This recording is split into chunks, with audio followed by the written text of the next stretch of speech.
Halo, selamat datang di tutorial cara memakai template Second Brain ini.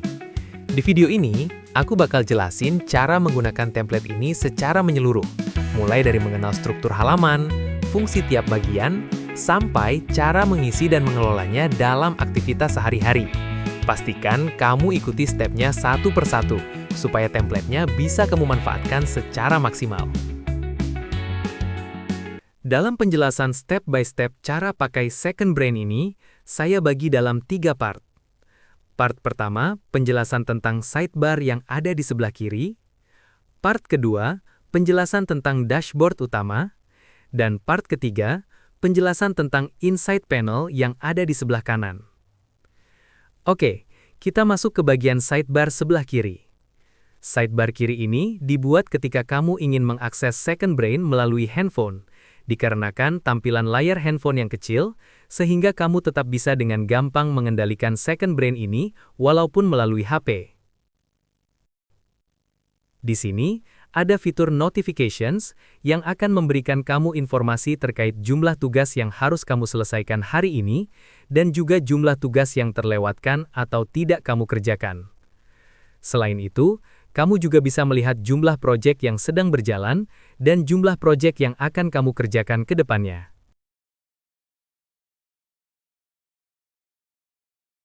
Selanjutnya ada fitur Quick Actions. Fitur ini memudahkan kamu untuk menambah item baru dari setiap page dengan cepat, apalagi kalau kamu memakai HP. Sebagai contoh, kamu ingin menambah task atau tugas yang tiba-tiba muncul di pikiran kamu saat itu. Kamu tinggal klik tombol New Task, dan akan muncul halaman detail tugas yang akan kamu lakukan. Mulai dari mengisi nama tugasnya, misalnya revisi desain, kemudian isi tanggal deadline-nya, tingkat prioritasnya. Kalau tugas yang akan kamu kerjakan ini sifatnya sangat penting dan perlu dikerjakan sesegera mungkin karena deadline-nya cuma sebentar, maka bisa kamu pilih tingkat prioritas yang high, atau karena ada alasan lainnya, kamu bebas menentukan sesuai dengan preferensi kamu sendiri. Nah, pada bagian relasi inilah yang membuat semuanya nanti jadi jelas dan rapi. Kamu harus mengisi bagian relasi apabila tugas yang akan kamu tambahkan ini berhubungan dengan proyek kamu yang sedang berjalan. Karena tugas yang dibuat ini termasuk dalam proyek buat landing page, jadi kamu hubungkan dengan proyek buat landing page. Kemudian, hubungkan juga dengan area freelance, karena tugas ini merupakan tugas freelance kamu. Dan terakhir, hubungkan dengan notes dan references yang sudah kamu buat sebelumnya, jika ada kaitannya dengan tugas yang akan kamu buat ini. Kalau misalnya nggak ada, tidak usah dihubungkan. Nah, begitupun juga dengan bagian quick actions yang lainnya. Untuk new project, new note, new reference, kurang lebih caranya sama. Bagian navigation merupakan inti dari Second Brain ini, karena di sini terdapat kumpulan page yang membantu kamu mengorganisir semuanya. Mulai dari areas, page ini sangat penting karena berisi bagian-bagian fokus hidup kamu yang akan berfungsi sebagai payung dari page lainnya. Sebagai contoh di template yang saya buat ini, ada work atau pekerjaan utama, ada freelance atau side job, ada area learning agar tetap terus belajar mengikuti perkembangan, dan ada hobi yang juga tetap harus dijaga. Kalau kita buka area freelance, maka kamu bisa melihat di bagian relasi ini jumlah seluruh project, task, notes, references, dan goals yang berhubungan dengan area freelance. Kemudian di sini juga ada project overview dan tasks overview buat melihat project-project dan tugas-tugas yang berhubungan dengan area freelance. Nah, begitupun juga isi dari area yang lainnya. Bagian area ini bebas kamu edit sesuai dengan gaya hidupmu. Kamu bisa edit nama dari area yang sudah saya buat sebelumnya, atau mau buat yang baru. Kamu bisa hapus aja yang tidak sesuai. Selanjutnya, page goals. Ini tempat kamu mencatat tujuan-tujuan yang ingin kamu capai. Dalam template ini, tampilannya terbagi berdasarkan quarter per 3 bulan. Sebagai contoh, di quarter 1 ini, bulan Januari sampai Maret, ada goals yang sedang diusahakan yaitu target followers 5.000. Nanti kalau goals-nya sudah tercapai, kamu bisa pindahkan ini ke bagian Done. Lanjut ke page projects. Di sini, kamu bisa melihat project lebih detail dalam bentuk tabel. Ada tampilan inbox untuk melihat proyek yang baru masuk. Misalnya kalian ada proyek baru masuk dari kerjaan utama kamu juga bisa langsung menambahkan proyek baru di sini. Tinggal klik New Page, terus isi nama proyek, misalnya membuat 3 konten Instagram. Nah, karena proyek biasanya bersifat jangka panjang ya, kamu bisa isi timelinenya dengan klik di sini, terus isi kapan proyek ini akan mulai kamu kerjakan. Misalnya tanggal segini, kemudian klik End Date dan pilih tanggal berapa proyek ini sudah harus selesai. Setelah itu kamu isi tingkat prioritasnya, isi proyek ini mau diposting di akun Instagram apa, kemudian kamu isi proyek ini berhubungan dengan area hidup kamu yang mana. Karena ini proyek dari kerjaan utama kamu, jadi pilih yang work. Nah, karena proyek ini istilahnya tugas besar ya, dan dia bersifat jangka panjang, pastinya untuk dapat menyelesaikan proyek ini ada tugas-tugas kecil yang harus kamu selesaikan, atau nama lainnya di sini task. Jadi misalnya kamu udah tahu tugas apa saja yang harus dikerjakan agar proyeknya selesai, kamu bisa langsung isi juga nih tugas-tugasnya di sini. Dengan cara kamu arahkan kursor kamu ke bagian kolom name, terus klik button open ini untuk melihat lebih detail tentang proyek ini. Kemudian di sini ada section Tasks Overview. Klik New Page dan isi tugas-tugasnya. Misalnya untuk membuat konten Instagram, tugas kecil yang harus dilakukan yaitu cari referensi dulu. Terus habis itu buat layout dan lain-lain. Kemudian diisi deadline-nya atau due date-nya, diisi tingkat prioritasnya. Untuk notes dan references, kamu bisa isi nanti aja. Yang penting kamu tahu dulu mau ngelakuin apa-apa saja untuk menyelesaikan proyek ini. Terakhir, jangan lupa selalu hubungkan dengan area hidup kamu, masuknya di bagian mana. Karena ini pekerjaan utama kamu, jadi tinggal pilih work secara manual satu-satu, atau lebih mudahnya tinggal klik button Auto Add Areas ini, maka secara otomatis menambahkan area sesuai dengan bagian hidupmu. Nah, bagian status ini karena kamu tadi menambahkan di bagian inbox, maka secara otomatis akan terisi status inbox karena proyeknya memang baru masuk. Kalau proyeknya sudah memasuki tanggal pengerjaan, kamu bisa ubah statusnya menjadi ongoing. Dan kalau proyeknya sudah selesai, maka kamu bisa pilih complete. Status planned ini khusus untuk proyek yang kamu rencanakan sendiri, yang datang dari ide kamu sendiri.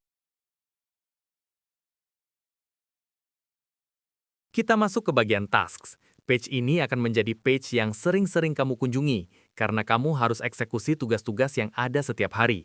Ada 5 tampilan tugas yang memudahkan kamu untuk menyelesaikannya, yaitu inbox untuk tugas-tugas yang baru masuk dan deadline-nya masih lama, ada tampilan today untuk tugas-tugas yang harus kalian selesaikan pada hari ini, this week untuk melihat tugas-tugas apa saja yang ada di minggu berjalan, tampilan this month untuk melihat tugas-tugas kamu dalam bulan berjalan, dan ada overdue untuk melihat tugas-tugas yang sudah terlewat dari deadline atau due date. Kalau misalnya tugas kamu sudah selesai, kamu bisa klik icon checkbox yang paling kiri ini, dan tugas tersebut akan masuk ke bagian archive. Kamu juga bisa menambahkan tugas baru langsung melalui page ini. Oke, sekarang ke bagian resources. Resources ini terbagi menjadi 2, yaitu notes dan references. Di page notes ini, kamu bebas mencatat apapun, baik yang berhubungan dengan kehidupan kamu, atau cuman sekedar catatan random saja. Dalam page ini ada tampilan draft untuk catatan yang baru kalian rencanakan, hanya ada nama catatannya dulu dan isinya belum ada, supaya kamu bisa mengantisipasi agar tidak lupa catatan apa saja yang akan dibuat. Kemudian ada tampilan ongoing, berisi catatan yang sedang berjalan, sudah ada isinya tetapi belum selesai. Dan terakhir ada tampilan complete, yaitu catatan yang sudah selesai. Sebagai contoh di sini sudah ada draft catatan yang saya buat untuk meeting nanti. Terus kalian lengkapi detailnya seperti topiknya apa, statusnya. Kalau yang last edited times ini otomatis berubah sesuai dengan terakhir kali kamu mengedit catatannya. Kemudian di sini ada archive, gunanya untuk mengarsipkan catatan kamu yang sudah selesai dan gak akan dipakai lagi ke depannya.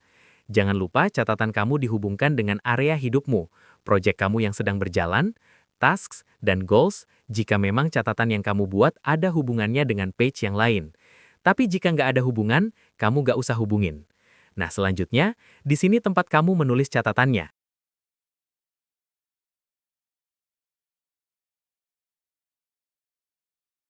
Selanjutnya kita ke bagian references. Nah, di sini tempat buat kamu untuk menyimpan referensi dalam bentuk foto, video, atau link. Ada tampilan draft yang menampilkan referensi yang belum kamu tentukan tingkat prioritasnya. Kemudian tampilan high untuk referensi yang sangat relevan dengan project atau task yang kamu kerjakan. Tampilan medium yang lumayan relevan dan low yang sedikit relevan. Kemudian ada archive kalau referensinya sudah tidak akan digunakan lagi.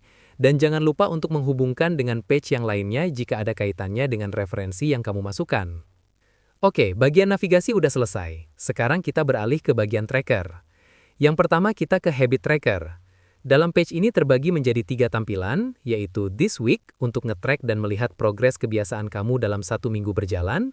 Kemudian tampilan This Month untuk melihat progres kebiasaan yang sudah kamu lakukan dalam sebulan berjalan. Dan ada tampilan Archive untuk melihat tracking kebiasaan kamu secara keseluruhan. Nah, untuk menambahkan atau memunculkan habit-habitnya, arahkan kursor kamu ke bagian tanggal yang ingin kamu tambahkan, terus klik button tanda tambah. Setelah itu, klik bagian mana saja di luar page ini untuk keluar dari tampilan. Kamu bisa mulai nge-track atau checklist kebiasaan yang sudah kamu lakukan. Untuk mengganti habit yang sudah saya buat sebelumnya, tinggal masuk ke bagian archive, terus klik di bagian nama habit yang ingin kamu sesuaikan dengan gaya hidupmu. Selanjutnya ada Book Tracker, simpan koleksi buku yang kamu baca di sini. Kamu bisa lihat jumlah buku yang kamu punya dalam section per kategori. Bisa jadi tempat untuk track buku yang akan kamu baca, sedang kamu baca, dan sudah kamu baca. Kemudian ada section Quotes and Thoughts untuk mencatat quotes atau insights yang berguna di hidup kamu. Untuk menambahkan buku, tinggal klik New Page, terus isi detail tentang bukunya, mulai dari judul buku, nama penulis, kategori bukunya, cover image, statusnya karena baru ditambahkan jadi to read, total halaman. Current page ini diisi apabila kamu sedang membaca bukunya, jadi diisi dengan sudah sampai halaman berapa kamu bacanya. Kalau belum dibaca nggak usah diisi. Rating dan review diisi kalau kamu sudah baca bukunya. Di section Quotes and Thoughts, klik New Page, terus isi nama penulisnya, dan pilih dari buku mana yang kamu mau catat quotes atau insights-nya, kemudian tulis kutipannya di sini. Kamu juga bisa tambahkan kayak penjelasan lebih lanjut tentang quotes atau insights-nya di sini. Lanjut ke Finance Tracker. Page ini bisa dibilang simple finance tracker ya. Mulai dari yang sederhana dulu untuk membangun kebiasaan, cukup dengan mencatat pemasukan dan pengeluaran kamu. Di sini ada section Monthly Overview untuk melihat rekapan total pemasukan, pengeluaran, dan sisa saldo kamu dalam sebulan. Kemudian ada section Incomes untuk mencatat dan memantau pemasukan kamu, dan ada section Expenses untuk mencatat dan memantau pengeluaran. Misalnya kamu ada pemasukan nih, langsung dicatat. Tinggal klik New Page di sini, terus masukkan tanggalnya, jumlah pemasukan, tempat masuknya atau tempat kamu mau simpannya di mana. Terakhir, jangan lupa dihubungkan dengan bulan pemasukan. Untuk pengeluaran sama caranya, cuma yang beda di sini ada kategori pengeluaran dan payment method. Oke, kita masuk ke bagian database. Di sini ada archive, jadi semua item yang telah kamu buat akan masuk ke archive. Project yang sudah selesai, task yang sudah selesai, notes dan references yang kamu arsipkan, semua tersimpan di archive ini. Jadi kamu masih bisa ngecek kembali semuanya. Kalau misalnya isi archive kamu sudah banyak dan tidak akan digunakan lagi, kamu bisa menghapus itemnya dengan cara arahkan kursor kamu ke sebelah kiri itemnya, kemudian klik checklist box ini, dan klik icon sampah ini untuk menghapus. Sekarang kita ke bagian dashboard utama dari Second Brain ini. Bisa dikatakan kalau dashboard utama ini bagian yang paling penting. Bagian ini menjadi tempat yang akan selalu kamu pantau. Isi dari dashboard utama ini sebenarnya sama dengan yang ada di bagian navigation. Cuma dashboard utama membuat kamu menjadi lebih mudah dalam memantau semuanya dengan tampilan yang lebih menarik. Di sini ada section areas.